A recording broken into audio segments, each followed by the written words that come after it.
ఈ కథ ద్వాపర యుగం మరియు కలియుగం మధ్యలో ప్రారంభమైంది. కలియుగంలో మనుషులు 6 అడుగులు ఉండడం, అదే ద్వాపర యుగంలో మనుషులు 16 అడుగులు ఉండడమే కాకుండా 14 లోకాలకి సులభంగా వెళ్ళి వచ్చి రాగలరు. అయితే ఆ యుగంలో పుట్టిన ఒక మహామణి కలియుగం మొదటి పాదంలో ఇంకా ఎక్కడో భద్రంగా దాచిపెట్టుంది.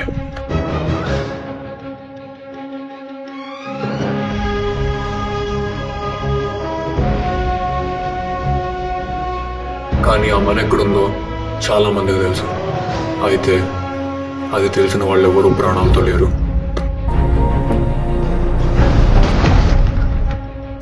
ఆ మణి పేరు మహాకాళ నాగమణి. ఆ మణి ఎవరి దగ్గర ఉంటే వాళ్ళు ఒక మంత్రాన్ని చెప్పి ఆ మణిని చేతిలో పట్టుకొని వాళ్ళకు కావాల్సింది కోరుకుంటే అది ఎంత కష్టమైన కోరికైనా వెంటనే తీరిపోతుంది.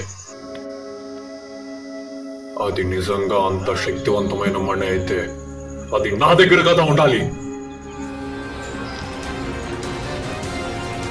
అందుకే ఆ మహాసముద్రంలోకి 2 ఎరల్ని వదిలే.